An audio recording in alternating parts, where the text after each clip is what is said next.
على سيد الأنبياء والمرسلين قال الله تعالى وتبارك في القرآن المجيد والفرقان الحميد وقضى ربك ألا تعبدوا إلا إياه وبالوالدين إحسانا صدق الله العظيم اللهم صل على سيدنا ومولانا محمد وبارك وسلم. حمد و صلات کے بعد انتہائی واجب الاحترام ذوی الاحتشام برادران اسلام، السلام علیکم ورحمۃ اللہ وبرکاتہ. بتوفیق باری تعالیٰ مجھے اور آپ کو درس قرآن مجید کی سعادت مندیاں نصیب ہو رہی ہیں. دعا ہے اللہ تعالیٰ میری اور آپ کی حاضری کا ایک ایک لمحہ قبول فرمائے اور قابل عمل باتوں پر توفیق عمل نصیب فرمائے. اس کی نا ایکو بالکل آف کر دے، ایک سادی آواز بس. جزاک اللہ. ارشاد فرمایا کہ وَقَضَى رَبُّكَ أَلَّا تَعْبُدُوا إِلَّا إِيَّاهُ، اور تیرے رب نے فیصلہ کر دیا کہ اس کے سوا کسی کی عبادت نہیں. سجدہ صرف یہ نا، یہ آواز دو تین بار آ رہی ہے نا، ایک سادی آواز بس. جزاک اللہ. اور تیرے رب نے فیصلہ کر دیا کہ سجدہ صرف اسی کو ہے، اور والدین کے ساتھ حسن سلوک کرنا. حقوق والدین کی اہمیت کا اندازہ قرآن مجید کے ان لفظوں سے لگایا جا سکتا ہے کہ اللہ تعالیٰ نے اپنی عبادت کے فوراً بعد متصل جس بات کا تقاضا کیا وہ والدین کے ساتھ حسن سلوک تھا. اس پر علماء نے گفتگو کی ہے اور کہا کہ انسان کے وجود کے دو سبب ہیں، ایک سبب حقیقی اور ایک سبب ظاہری. سبب حقیقی ذات باری تعالیٰ ہے اور سبب ظاہری والدین ہیں. تو پہلے جز میں سبب حقیقی کے حق کو بیان کیا گیا، تو دوسرے جز میں سبب ظاہری کی طرف توجہ دلائی گئی. ماں باپ کس قدر اہمیت کے حامل ہیں. میرے حضور تشریف فرما تھے، دور سے ایک بوڑھی خاتون کو اپنی طرف آتے دیکھا. آقا کریم علیہ السلام کی نظر پڑی تو میرے محبوب اٹھ کھڑے ہوئے، میری ماں پکارتے ہوئے اور دوڑ لگاتے ہوئے ان کے قریب پہنچے. پھر کندھوں سے چادر اٹھا کر نیچے زمین پر بچھا دی، جسے میں اور آپ کائنات کا قیمتی اثاثہ سمجھتے ہیں. اپنی والدہ کو اس چادر کے اوپر بٹھایا، کان لگا کر گھنٹوں ان کی باتیں سنی، اور جب وہ بوڑھی خاتون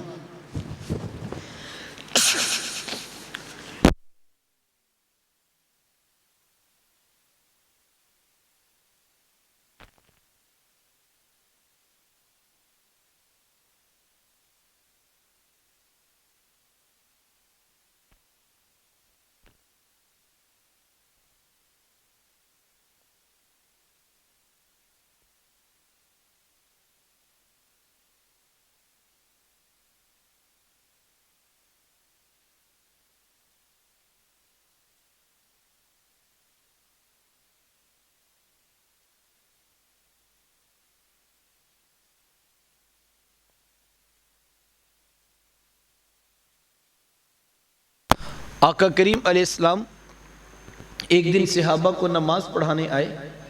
تاحد نگاہ نہیں، اس کی آواز ابھی بھی گونج رہی ہے نا، ایک سادہ سی آواز بس چاہیے. آقا کریم علیہ السلام ایک دن صحابہ کو نماز پڑھانے آئے. تاحد نگاہ صحابہ نے اٹھ کر حضور کا استقبال کیا. محبتوں برا یہ ہجوم دیکھا تو چھم چھم آنکھوں سے آنسو برسنے لگے. ایک ٹھنڈی آہ بری اور کیا فرمایا، لو ادرکت والدیہ او احدہما، کاش آج میرے ماں باپ بھی زندہ ہوتے یا ان میں سے کوئی ایک ہی زندہ، پھر میں لوگوں کو نماز عشاء پڑھا رہا ہوتا، اس میں سورہ فاتحہ کی تلاوت کر رہا ہوتا، پھر میری ماں کو میرے ساتھ کوئی کام یاد آ جاتا، وہ دروازے پہ آتی، چلمن سرکاتی، اپنے میٹھے اور پیار بھرے لہجے میں فرماتی، ابنی محمد، میرے بیٹے محمد میری بات تو سنو، کہا لوگوں میں نماز کا مصلی چھوڑ کر پہلے ماں کی بات کو سن لیتا ہوں۔ زمانے کو عملاً بتایا کہ ماں کا وجود کتنا معتبر ہوتا ہے۔ میرے حضور تشریف فرما تھے، ایک نوجوان حاضر خدمت ہوا، آ کر عرض کرتا ہے کہ حضور میں اپنی ماں کو کندھوں پر اٹھا کر اللہ کے گھر کعبہ کا طواف کروایا ہے، تو کیا میں نے اپنی ماں کا حق ادا کر دیا؟ حضور فرمایا کہ تم تو اس کی ایک مسکراہٹ کا بدل بھی نہیں دے سکے۔ ماں جب مسکراتی ہے تو لگتا ہے جنت کی ساری کلیاں کھل اٹھی ہیں۔ ماں جب بولتی ہے تو لگتا ہے اس کے لہجے میں جبریل بول رہا ہے۔ ماں کے چہرے کی رونق کائنات میں اجالے بھر دیتی ہے، اور سچی بات ہے یار، ماں کے چہرے کی اداسی کائنات سے روشنیاں چھین لیتی ہے۔ ماں باپ کس قدر اہمیت کے حامل ہیں۔ آقا کریم علیہ السلام کے پاس ایک نوجوان حاضر خدمت ہوا، آ کر عرض کرتا ہے کہ حضور میں جہاد پہ جانا چاہتا ہوں۔ میرے آقا پوچھتے ہیں احی والدہ کا، کیا آپ کے ماں باپ زندہ ہیں؟ قال نعم، جی حضور زندہ ہیں۔ قال ففیہما فجاہد، فرمایا جاؤ ان کی خدمت کرو، یہی تمہارے لیے جہاد ہے۔ ماں تڑپ رہی ہو، بیٹا جہاد کرے یا تبلیغ، اللہ کا قرب نصیب نہیں ہوگا جب تک ساتھ میں ماں باپ راضی نہیں ہوں گے۔ یار یہ کیسا ستم ہے کہ 60 سال کا بوڑھا باپ صبح کے وقت اٹھ کر جوان بیٹے کی منت کرتا ہے اور کہتا ہے بیٹا آج دکان پہ رش زیادہ ہے، گاہکوں کی بھی بھیڑ ہے اور میری طبیعت کچھ ٹھیک نہیں، تو بیٹا تم ذرا دکان پر وقت کچھ دیر زیادہ دینا۔ تو نوجوان آگے سے کیا کہتا ہے، کوئی جیتا ہے تو جیے، کوئی مرتا ہے تو مرے، میں نے جمعرات کو دربار پہ ضرور جانا ہے۔ یہ دین کس نے سکھایا بھی؟ یہ اللہ کے رسول کی تعلیمات تو نہیں ہے، اور نہ ہی یہ دربار والوں کی تعلیمات ہے، یہ آج کے ان پڑھ جاہل کاروباری صوفیوں کا مسئلہ ہے۔ اگر 50 لوگ ہر وقت ان کے ڈیرے پہ نہ بیٹھیں تو جناب ان کا کاروبار نہیں چلتا۔ لہٰذا اپنے کاروبار کو چمکانے کی خاطر ماؤں سے بیٹے چھینے جاتے ہیں، بہنوں سے بھائی لیے جاتے ہیں، اور لوگوں کے گھروں کو برباد کر کے اپنے ڈیروں کو آباد کیا جاتا ہے۔ یہ حضور علیہ السلام کا دین نہیں ہے صاحب۔ میرے حضور کا دین کیا ہے؟ میرے حضور کا دین سیکھنا ہے حضرت اویس کرنی رضی اللہ تعالیٰ عنہ سے سیکھنا۔ ساری زندگی حاضری کا شرف نہیں پا سکے۔ ایک دن اپنی والدہ سے عرض کی، امی اگر آپ مجھے اجازت دیں تو میں بھی محبوب علیہ السلام سے ملاقات نہ کروں؟ تو ماں نے کہا بیٹا چلے جاؤ، لیکن جلدی واپس بھی پلٹنا۔ ماں سے اجازت لی، شوق و برفتگی میں تڑپتے ہوئے لمحات کاٹے، اور جب در حبیب پہ حاضر ہوئے تو آ کر پوچھا کہ میرے حضور کدھر ہے؟ تو بتایا گیا وہ تو کسی سفر پہ تشریف لے گئے۔ حضرت اویس کرنی رضی اللہ تعالیٰ عنہ انہی قدموں پہ واپس پلٹ جاتے۔ کیوں؟ اس لیے کہ وہ یہ جانتے تھے کہ جس رسول کی یاد میں تڑپ رہا ہوں انہی کے کہنے پر ماں کی خدمت کر رہا، اور یہ ہو نہیں سکتا کہ میرے حضور میرے حالات سے بے خبر ہوں۔ اور حقیقت بھی ایسے ہی تھی۔ اگر حضرت اویس کرنی رضی اللہ تعالیٰ عنہ یمن میں بیٹھے تڑپ رہے تھے تو یار مدینہ کا حال بھی کچھ مختلف نہیں تھا۔ میرے آقا یمن کی طرف رخ نور کرتے ہیں، اپنی قبا کے بٹن کھولتے ہیں اور ٹھنڈی ٹھنڈی سانسیں بھرتے ہیں، اور حضور فرماتے لوگوں مجھے یمن سے یار کی خوشبو آ رہی ہے۔ عرض کی حضور وہ آپ سے اتنا پیار کرتے ہیں کہ بیٹھے یمن میں اور آپ کو یہاں خوشبو آ رہی ہے؟ حضور فرمایا وہ میرے سے بڑا پیار کرتے ہیں۔ عرض کی حضور اتنا پیار کرتے ہیں تو پھر ملاقات کے لیے کیوں نہیں آئے؟ تو حضور فرمایا ان کی بوڑھی اور نابینا ماں ہے جن کی خدمت انہیں میرے حضور آنے سے روکے ہوئے ہے، اور کوئی جائے نہ جا کر میرے اویس کو میرا سلام کہے اور اسے کہنا میری امت کی بخشش کی دعا بھی کرنا۔ یہاں سے پتہ لگا جو ماں باپ کی خدمت کرتا ہے اس کی دعائیں قبول ہوتی۔ تو ماں باپ کی خدمت اتنا بڑا وظیفہ ہے۔ یقین جانیے ہمیں تو شاید آج تک اس بات کا ادراک ہی نہیں ہو سکا کہ ماں کی خدمت انسان کو کہاں تک پہنچا دیتی ہے۔ آپ نے علماء سے وہ روایت سنی ہوگی کہ حضرت موسیٰ علیہ السلام نے پوچھا تھا کہ مالک میرا جنت کا ساتھی کون ہے؟ تو کہا موسیٰ فلاں بازار میں چلے جائیے، وہاں پر ایک قصاب ہے جو گوشت کاٹ کر لوگوں کو بیچ دیتا ہے، وہ آپ کا جنت کا ساتھی ہے۔ حضرت موسیٰ علیہ السلام چل پڑے کہ میں جا کر دیکھوں تو صحیح وہ کیا کرتا ہے۔ جا کر دیکھا تو عام سا قصاب تھا، گوشت کاٹتا اور لوگوں کو بیچ دیتا، ہاں جو ٹکڑا اسے اچھا لگتا وہ الگ کر دیتا۔ شام کو جب گھر واپس پلٹا تو اس نے پیک کیا ہوا گوشت ساتھ لیا اور وہ گھر کی طرف چل دیا۔ حضرت موسیٰ علیہ السلام بھی اس کے پیچھے ہو لیے۔ وہ گھر پہنچا تو جا کے شوربے میں کھانے کو تیار کیا، اور جب کھانا پک گیا تو روٹی کے ٹکڑے توڑ توڑ کر بھگو بھگو کر نرم کرتا، اور پھر محبت سے لقمہ بنا کر اپنی بوڑھی ماں کے منہ میں رکھتا۔ حضرت موسیٰ علیہ السلام اس کا یہ عمل دیکھتے رہے، پھر اس نے ٹانگیں دبائی، خدمت کی۔ جب اٹھ کر جانے لگا تو اس کی بوڑھی ماں نے آسمان کی طرف دیکھا اور اس کے بوڑھے لب ہلے۔ بڑھاپے کی وجہ سے آواز زیادہ نہ پیدا ہو سکی، تو حضرت موسیٰ علیہ السلام نے پوچھ لیا کہ تیری ماں کیا کہہ رہی ہے؟ تو اس نے کہا حضرت میری ماں بڑی سادہ ہے، جب شام رات آ کر یوں اس کی خدمت کرتا ہوں تو یہ روزانہ آسمان کی طرف منہ کر کے کہتی ہے کہ اللہ تجھے جنت میں موسیٰ کا ساتھ عطا کرے، اور میں کہتا ہوں ماں تو بڑی سادہ ہے، کہاں کوہ طور پہ بیٹھ کر ڈائریکٹ رب سے باتیں کرنے والے پیغمبر حضرت موسیٰ علیہ السلام، اور کہاں میرے جیسا عام سا گناہ گار آدمی، تو ماں یہ تو کوئی جوڑ ہی نہیں بنتا ہے۔ لیکن حضرت میری ماں بڑی سادہ ہے، یہ روزانہ خوش ہو کے مجھے یہی دعا دیتی ہے، اور میں بھی اس کا دل رکھنے کے لیے آمین کہہ دیتا ہوں۔ تو حضرت موسیٰ علیہ السلام مسکرا پڑے، کہا تجھے پھر مبارک ہو، عرش کے رحمان نے تیری بوڑھی ماں کے لب قبول کر لیے ہیں، اور تو ہی جنتوں میں موسیٰ علیہ السلام کے ساتھ کھڑا کیا جائے۔ ماں باپ کی خدمت اتنا بڑا وظیفہ ہے۔ وقت سمٹ رہا ہے، علماء نے 3 باتیں لکھی ہیں اور کہا اگر کوئی شخص یہ چاہتا ہے کہ اس کے ماں باپ کل کو راضی ہو کر اس سے ملاقات کریں تو اسے زندگی میں 3 کام ضرور کرنے چاہیے۔ میں اور آپ آج کے اس درس قرآن سے بطور سبق ان 3 باتوں کو زندگی میں شامل کریں۔ پہلی چیز، کثرت کے ساتھ ماں باپ کے لیے بخشش و مغفرت کی دعا کی جائے۔ ماں باپ زندہ ہوں تب بھی، ماں باپ وفات پا جائے تب بھی۔ ایک روایت میں ہے کہ جو شخص روزانہ ماں باپ کی بخشش کی دعا کرتا ہے، میرے حضور فرماتے ہیں اس کے رزق میں کبھی بے برکتی نہیں آتی۔ اب دعائے بخشش کا انداز کوئی بھی ہو سکتا ہے۔ آپ کل کا ختم دلوائیں، آپ 10ویں کی تقریب رکھیں، آپ سالانہ برسی کے عنوان پہ لوگوں کو جمع کر کے ماں باپ کی بخشش کی دعا کروائیں، تو یقیناً یہ باعث برکت عمل ہے۔ لیکن میں یہ کہتا ہوں اس مصروف ترین دور کے اندر کس کے پاس اتنا وقت ہوگا کہ وہ روزانہ سینکڑوں ہزاروں لوگوں کو جمع کرے اور پھر ماں باپ کی بخشش کی دعا کروائے؟ تو یقیناً یہ ایک مشکل کام ہوگا۔ تو پھر کیا کیا جائے؟ علماء نے بڑی خوبصورت ایک بات لکھی، کہا کوشش کر کے، محنت کر کے آپ 5 وقت کے نمازی بن جائیں۔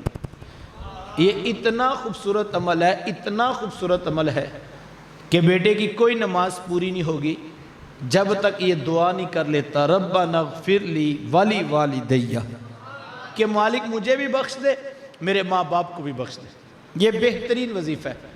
ایک تو رب کا حکم ہے، سینکڑوں مرتبہ پڑھنے کی تاکید ہے، نہ پڑھنے پر سخت عذاب کی وعید ہے، اور دوسرا محبوب علیہ السلام کی آنکھوں کی بھی ٹھنڈک ہے، اور تیسرا بیٹے کی کوئی نماز پوری نہیں ہوتی جب تک ماں باپ کی بخشش کی دعا نہیں کر دیتا۔ یہ ہمارے ہاں ہوتا ہے نا کہ بعض اوقات ماں باپ غصے میں آ کر یہ کہہ دیتے ہیں کہ ہمیں تو یہ بھی نہیں امید کہ ہمارے بعد مرنے پہ کوئی قبر پہ آ کے دیا بھی جلائے گا یا کہ نہیں۔ یہ ان کے غصے کے جذبات ہوتے ہیں۔ تو میں کہتا ہوں یہ بات وہ سوچے جس نے اپنی اولاد کو صرف دنیا کا مال بانٹا، جس نے نہ حلال دیکھا، نہ حرام دیکھا، نہ جائز دیکھا، نہ ناجائز، بس اس کو یہی دھن ہے کہ میری اولاد کے لیے کوئی پلاٹ، پلازے، جگیریں چھوڑ دو۔ تو وہ سوچے واقعی اس کی اولاد پیچھے سے کیا کرے گی۔ وہ بڑا کرے گی تو سنگ مرمر سے قبر کو پکا کر دے گی، وہ بڑا کرے گی تو اوپر تختی لگوا کے تاریخ وفات لکھوا دے گی۔ میں کہتا ہوں وہ روزانہ قبر پہ آ کے دیا بھی جلا دے تو صاحب جو قبر کے اوپر دیا جلتا ہے اس کی قبر کے نیچے روشنی تو نہیں پہنچتی۔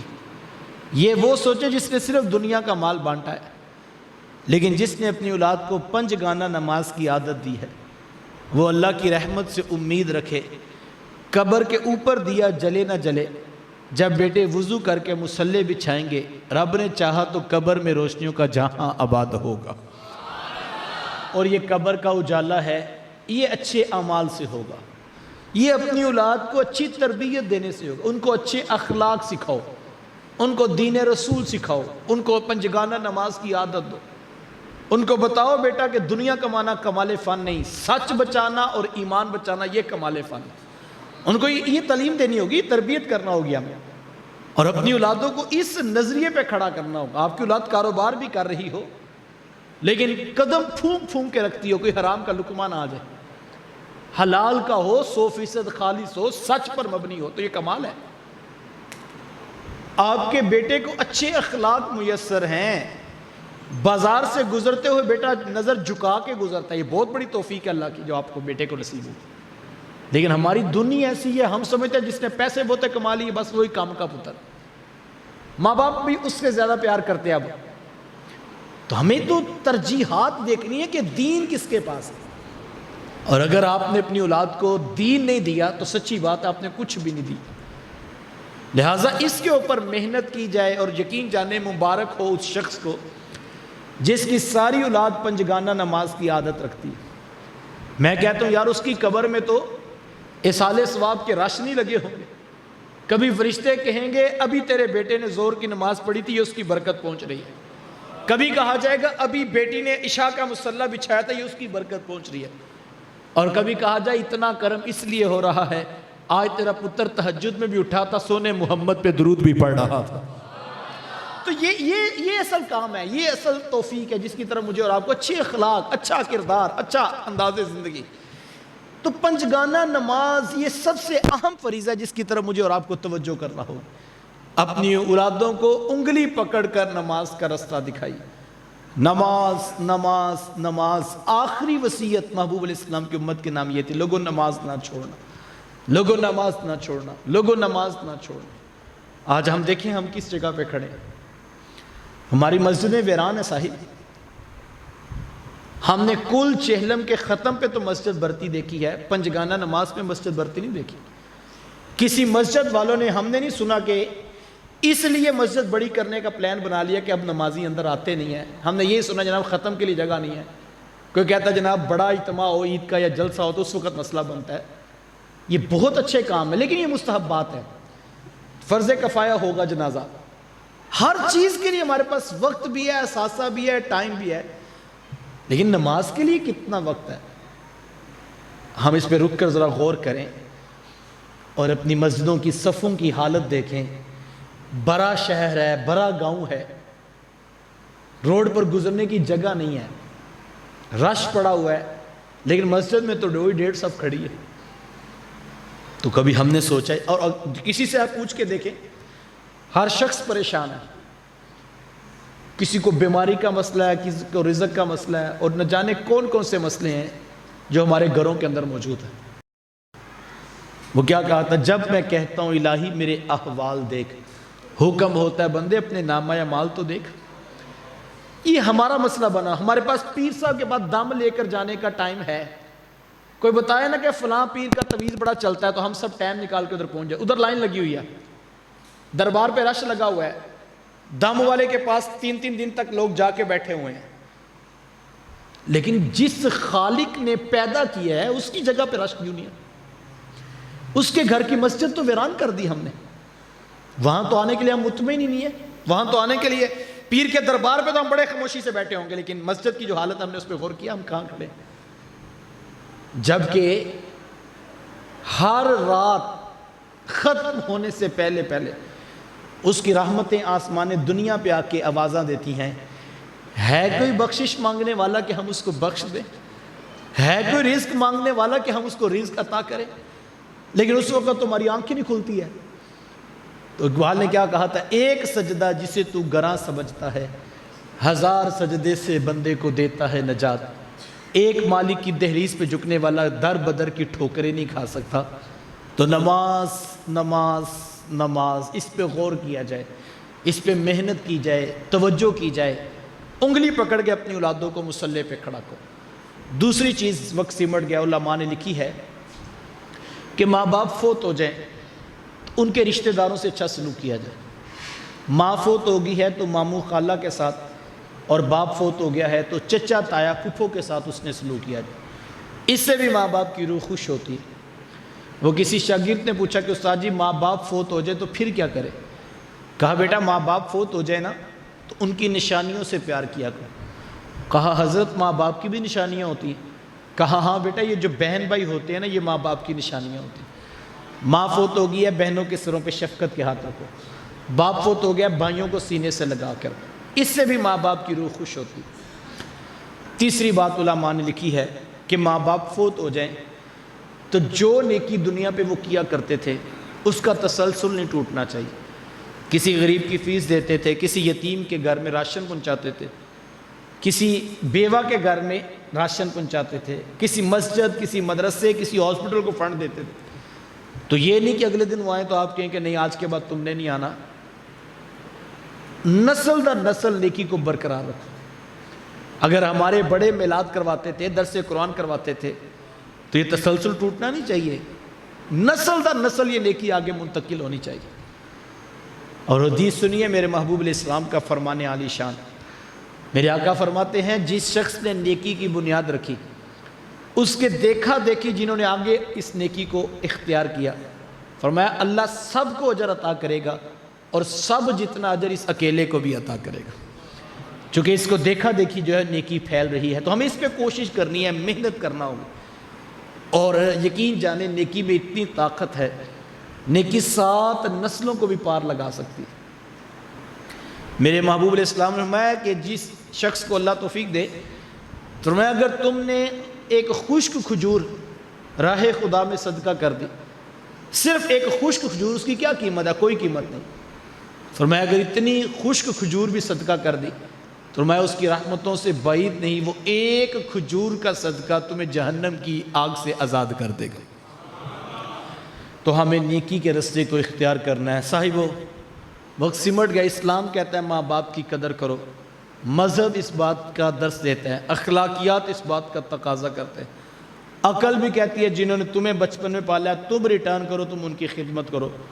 لیکن میں کہتا ہوں اسلام، مذہب، اخلاقیات، عقل کے تقاضے اپنی جگہ۔ صاحبو اپنے اوپر رحم کرتے ہوئے اپنے ماں باپ کی قدر کرو۔ آپ پوچھیں گے اپنے اوپر رحم کا مفہوم کیا ہے؟ تو جناب یہ دنیا مقافات عمل ہے، یہاں جس نے جیسا سلوک اپنے ماں باپ کے ساتھ کرنا ہے کل کو ویسا ہی سلوک اسے اپنی اولاد کی طرف سے دیکھنا پڑے گا۔ کہتے کہ امیر کبیر خاندان کا شخص تھا، وہ اپنے گھر میں داخل ہوا تو اس نے ڈرائنگ روم میں بیٹھے ہوئے بچے سے پوچھا بیٹا تم کیا کر رہے ہو؟ تو اس نے کہا بابا میں اپنے گھر کا نقشہ بنا رہا ہوں۔ تو بچوں کی عادت ہوتی ہے، بچے کچھ نہ کچھ بناتے رہتے ہیں۔ تو باپ نے بیٹا تم نے کیا بنایا؟ تو اس نے کہا بابا میں نے اپنے گھر کا نقشہ بنایا۔ کہا کیا بنایا؟ کہا یہ میرا کمرہ، یہ میری ماں کا کمرہ اور یہ میری بہن کا کمرہ۔ تو باپ کہنے لگا بیٹا میرا کون سا کمرہ ہے؟ اس نے کہا بابا یہ پیچھے والا سرونٹ روم، یہ آپ کا کمرہ ہے۔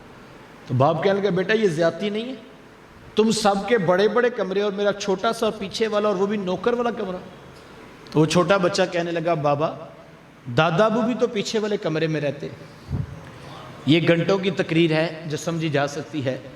اس نے تھپڑ نہیں مارا کہ تو بدتمیز ہو گیا ہے، تو مجھے بتائے گا کہ کس کا کمرہ کہاں ہونا چاہیے۔ اس نے خاموشی سے بوڑھے باپ کا جو ہے وہ ہاتھ پکڑا اور لا کر بڑے کمرے میں بٹھایا اور اے سی آن کیا، اس کی خدمت کرنے لگا۔ تو وہ چھوٹا بچہ کہنے لگا بابا 1 منٹ رکنا۔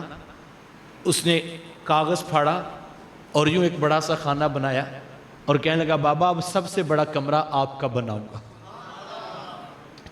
ہم سب یہ چاہتے ہیں کہ ہمارا کمرہ گھر میں بڑا ہو۔ سادہ سا اصول ہے، آج گھر کا بڑا کمرہ اپنے بوڑھے ماں باپ کے نام کرو، کل تمہیں محلے میں پریاں نہیں بٹھانی پڑے گی کہ میری اولاد میرے ساتھ زیادتی کر رہی ہے۔ اور اگر آج آپ نے چارپائی صحن میں رکھی ہوئی ہے اور آپ ناک پہ ہاتھ رکھ کے داخل ہوتے ہیں کہ یہاں سے سمیل بڑی آتی ہے، تو میں کہتا ہوں جناب یہ تو آپ ہیں، ڈریے اس وقت سے جو آنے والا وقت ہے۔ اولاد اٹھا کے کہیں چارپائی صحن میں رکھ دے، اٹھا کے کہیں چوک میں نہ رکھ دے، ان کو 1 درجہ سمیل زیادہ آتی ہوگی۔ 100 باتوں کی ایک بات، اور بات ان کی کہ جن کی بات پر بات ختم ہو جاتی ہے۔ کسی نے میرے محبوب علیہ السلام سے پوچھا تھا کہ حضور جی ماں باپ کیا ہوتے ہیں؟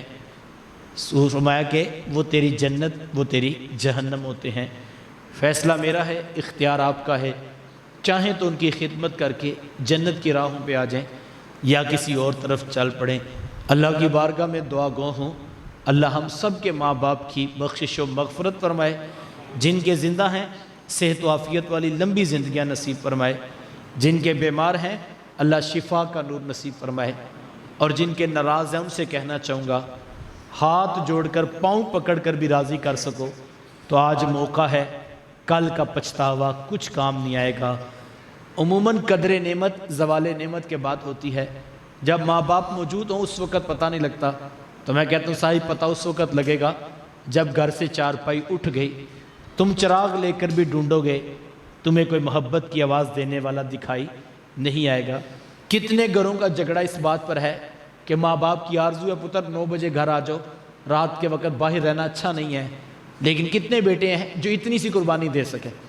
بیٹا کہتا ہے میرا ٹائم ہی 9 بجے کے بعد شروع ہوتا ہے، میں نے دوستوں کے پاس بیٹھنا ہے۔ بہت اچھی بات ہے، بیٹھیے، میں معذرت کرنا چاہوں گا، لیکن میں اتنا ضرور کہتا ہوں کہ شاید یہ بہار زیادہ دیر گھر میں نہ رہے، اپنی مرضی سے آپ آئیں گے، اپنی مرضی سے جائیں گے، کوئی نہیں پوچھے گا کہ بیٹا لیٹ کیوں آتا ہے اور پتر جلدی اٹھ کے کیوں جاتا ہے۔ یہ ماں باپ ہی ہیں جو تڑپتے ہیں اور جو صبح و شام یہی پوچھتے ہیں بیٹا شادی شدہ ہو جائے، اس کا اپنا گھر بھی آباد ہو جائے، وہ ماں کو فون کرے تو ماں پہلے یہی پوچھتی ہے میرے پتر نے کھانا کھا لیا۔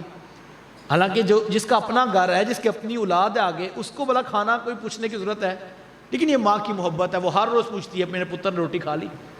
تو یہ ماں کا پیار ہے، یہ باپ کی شفقت ہے، اور میں کہتا ہوں اخلاص کا اس سے بڑا اور روپ آپ کو کسی رشتے میں نہیں ملے گا۔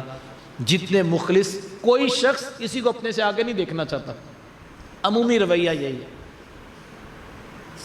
بہن بھائی ایک دوسرے کو اپنے سے آگے نہیں دیکھنا چاہتے، لیکن ایک بوڑھا باپ ہے جو اپنی اولاد کو اپنے سے آگے دیکھنا چاہتا ہے، یہ اس کا اخلاص ہے اولاد کے ساتھ۔ صاحبو آؤ اپنے ماں باپ کی قدر کیجئے، اور قبل اس سے کہ وہ وقت آئے کہ ویڑا ویران ہو جائے، اپنے ماں باپ کو اہمیت دیجئے، ان کی باتوں میں ہاں میں ہاں ملا دیجئے۔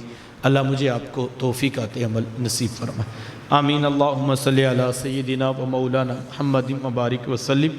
میرے مالک اٹھے ہاتھ پھیلی جولیاں رحمتوں سے بھر دے، اتنے لوگ اپنا قیمتی وقت نکال کر تیری توفیقات سے جمع ہوئے، سب کا آنا قبول فرما، جو کہا جو سنا اس پر عمل کی بھی توفیق عطا فرما، ہمارے فوت شدگان کی بخشش فرما، ہمارے بیماروں کو شفا عطا فرما، قرض کے بوجھ تلے دبی انسانیت کو چھٹکارا عطا فرما، جن کے ماں باپ بیمار ہیں ان کو شفا عطا فرما، جن کے ناراض ہیں ان کو راضی کرنے کی توفیق عطا فرما۔ کتنے ماں باپ ہیں جو اولاد کی وجہ سے پریشان ہیں، یا اللہ ان کی اولادوں کو ماں باپ کی قدر نصیب فرما، یا اللہ جن کے ناراض ہیں ہاتھ جوڑ کر راضی کرنے کی توفیق عطا فرما، معاملات میں آسانیاں نصیب فرما، ہمارے نوجوانوں کی اس محنت کو قبول فرما، اتنے لوگ اپنا قیمتی وقت نکال کر جمع ہوئے، سب کا آنا قبول فرما۔ صلی اللہ تعالی علی حبیبہ محمد و آلہ و اصحابہ اجمعین۔